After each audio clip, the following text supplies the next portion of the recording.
Hey guys, this is a video to go along with your capacitance and capacitance reactance module. So we are going to talk about capacitors in a very theoretical sense based on some of the information in this module. Typically in the field, you do not see capacitors as a lone load. Capacitors work in conjunction with other loads to satisfy a specific desired outcome. Okay, so capacitor applications, timers.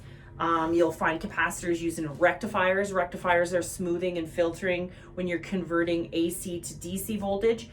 Another big use for capacitors in the field is power factor correction. We will deal with that specifically in its own right a little later on in the course. You can also find capacitors used to improve starting torque in single phase motors. And another popular use for capacitors are to eliminate stroboscopic effect that can happen in fluorescent lighting. So basically you put a capacitor in series with one of the tubes that then changes the phase relationship to the other tube and then eliminating that stroboscopic effect, so our lighting becomes useful as opposed to being in a nightclub. Okay, so those are some uses for capacitors in the field. A capacitor produces capacitance, and capacitance is the ability to store a charge in an electrostatic field. Okay, so when we're talking about inductors are opposing a change in current in an electromagnetic field. Okay, a capacitor is storing a charge in an electrostatic field. So when you see reference to electrostatic, I want you to be aware that is the variable of capacitance. Okay, the symbol for capacitance is an uppercase C.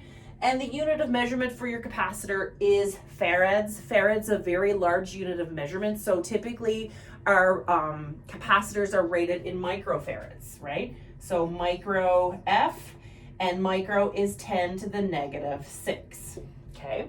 So there are some variables that affect the amount of capacitance that is created in a circuit. So let's look at that. So factors that affect the amount of capacitance in a circuit.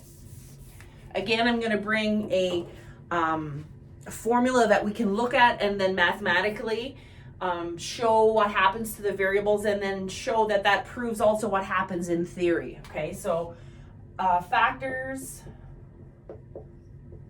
that affect capacitance.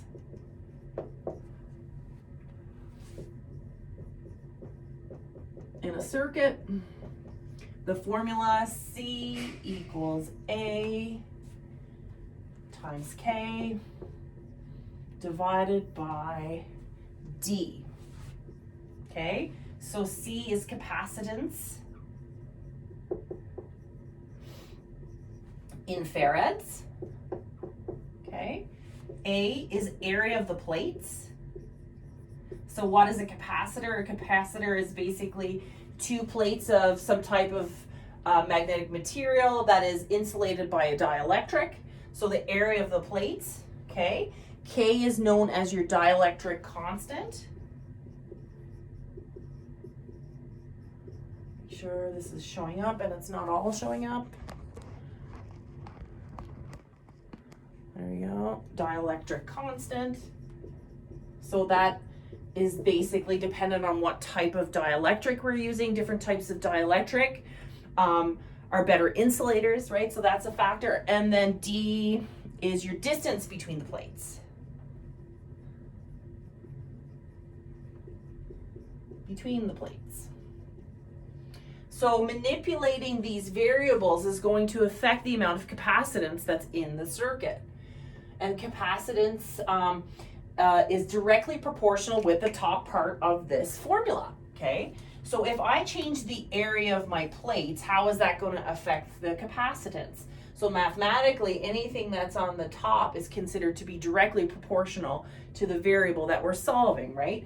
So if I increase the area of my plates, that's going to increase the capacitance in the circuit.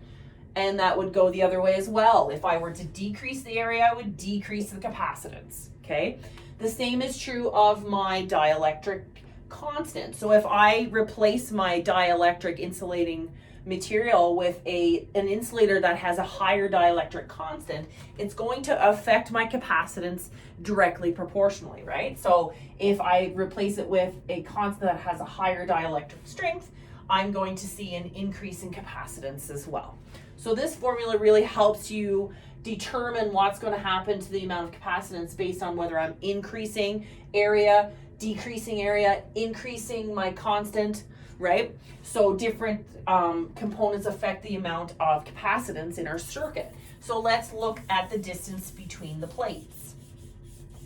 So that is at the bottom part of our formula, and that is considered to be indirectly proportional to the variable we're solving, right? So the distance, if I were to increase the distance between the plates, how is that going to affect the amount of capacitance created in the circuit? It's going to affect it indirectly. So proportionally, right? So if I increase the distance, I'm going to decrease the amount of capacitance that is found in the circuit. So use this formula to answer questions in regards to how these variables changing affect the amount of capacitance in your circuit. Okay, so next I want to talk to you about capacitors in AC.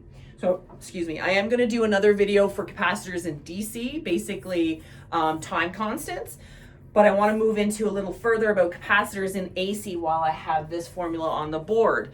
So capacitors make a change in the relationship between current and voltage. So if you have an in-phase load, your current and voltage are said to be in phase, meaning that current and voltage rise and fall at the same rate. So when we add capacitance to the circuit, we're creating a variable known as capacitive reactance, and that causes our current to start leading the voltage, okay? So we'll have a look at what that entails.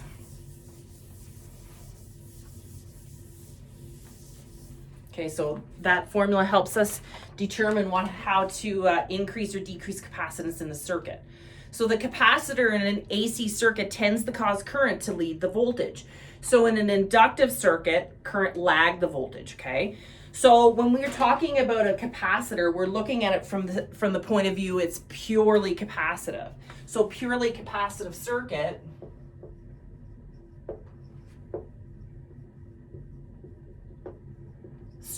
or purely capacitive load is a capacitor that has no resistance in it, right? Negligible resistance. So pure capacitive, this is what it's going to look like. So I introduced Eli ICE to you in our inductive module. Okay, so I'm going to bring it up again. So ICE, Eli was the part of the acronym we used when we were dealing with inductance, right? L would be the inductance side. And what happened to Eli is demonstrating the relationship between current and voltage. So in an inductive circuit, current lags the voltage, and in a purely inductive circuit, it does so by 90 degrees, okay? So when we're dealing with capacitive circuits, purely capacitive, ICE acronym becomes relevant in demonstrating the relationship between current and voltage, okay? So C is the variable for capacitance, okay? And what happens in a purely capacitive circuit? What happens to current and voltage? Current leads voltage now by 90 degrees, okay? So if I were to use reference of, in a purely capacitive circuit, if I had voltage as my reference, V total, my current would be leading by 90 degrees. So current would be up here. And whatever variable, 90 degrees, okay? So current leads voltage by 90 degrees, okay, in a purely capacitive circuit. In a purely, and I'm just kind of recapping, in a purely inductive circuit, again, purely inductive means no variable of resistance. How would that phasor look? Okay, again, I'm going to have my voltage here. And again, the variable, the amount doesn't matter. I'm just demonstrating the relationship. So in an inductive circuit, current lags. So my current would be down here, by 90 degrees. So current lags.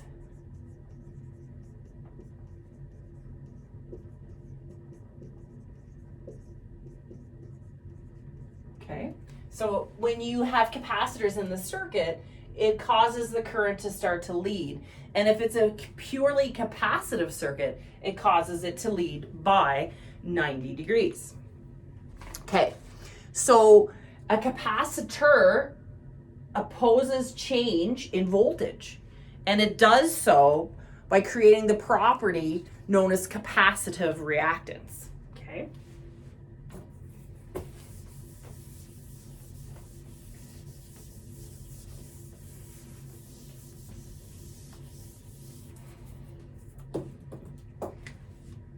Capacitance reactance, or capacitive.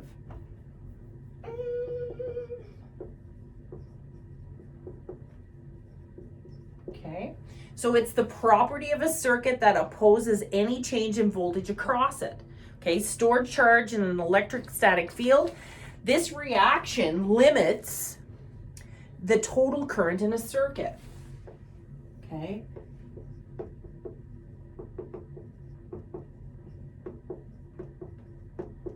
Current in a circuit. Okay.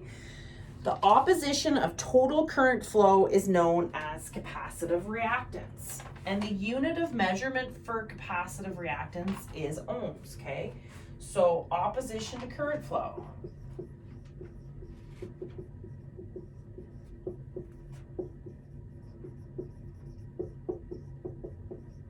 So capacitance itself is not the opposition to current flow. Capacitive reactance is the variable that is opposing current flow, okay? The unit of measurement for capacitive reactance is ohms, okay?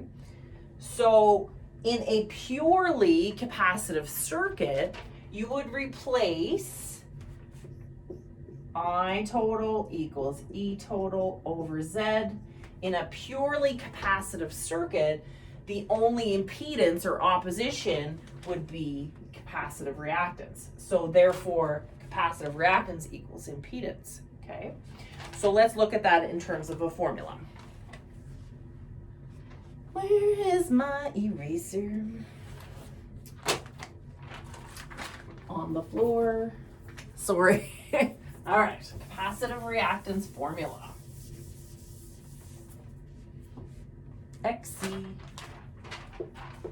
equals 1 all over 2 times pi times frequency times capacitance.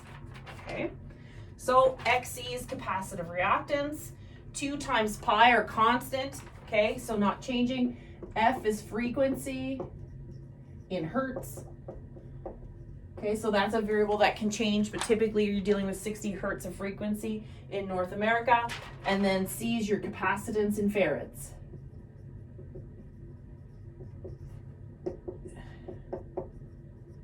And again, capacitors are usually rated in microfarads, so you would have to apply 10 to the negative 6 on that variable of capacitance in your circuit. So let's apply this formula to an example. All right, so calculate the XC of a 20 microfarad capacitor when connected to a 120 volt 50 hertz supply.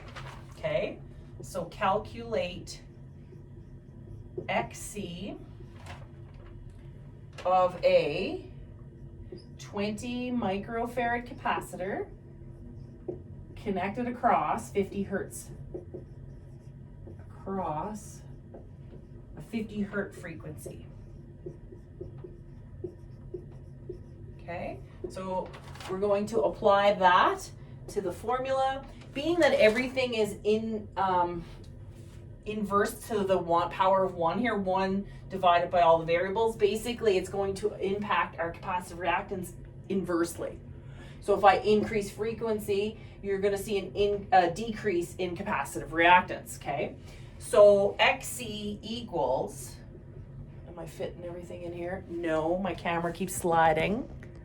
There we go. XC equals, so 1 all over 2 times pi times 50 hertz. So don't assume it's always 60.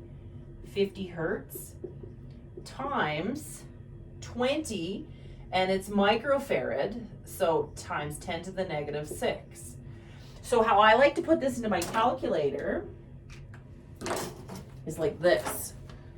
I like to do the bottom and then I just inverse that number by doing x to the negative 1. But you can also do 1 divided by and then brackets as well. So I'm going to go 2 times pi, and you will start doing this so much it'll become quite regular, times 50 times 20 exponent negative 6 equals second function x to the negative 1 gives me an XC of 159.155 ohms. Okay, so that is the variable of opposition in the circuit. So if I'm dealing with a purely capacitive circuit, that is the value of resistance that or impedance that I would use to find the amount of current in the circuit, right? So if it was 120 volts supplied equals E total divided by Z, purely capacitive, so Z equals XC, okay? 120 volts, divide that by 159.55 ohms, gives me 159.55 equals 0.752 amps. Okay, now I want to look at that on in a phasor diagram. Okay, so like I said, capacitive reactance, all the variables are inversely proportional to the capacitive reactance. So I want to look at that now from a phasor standpoint. So it's purely capacitive. It's a circuit that has no variables of resistance. It has no variables of inductive reactance, purely capacitive. Okay, so here is my axes. I'm going to reference my voltage. Okay, voltage is at 0 degrees, 120 volts. Okay, where do I put that 0.752 amps? Well, we come back to our ice, because the ice part of Eli ice, the C represents the current, or capacitance rather. The I is the current and the E is the voltage. And ice shows us the relationship. So current is leading voltage now by 90 degrees in a purely capacitive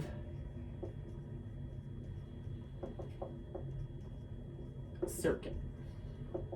Okay, so current is leading by 90 degrees. So I'm going to draw my current here. I total equals 0.752 amps. Okay. Onward to DC next. Okay, thanks guys.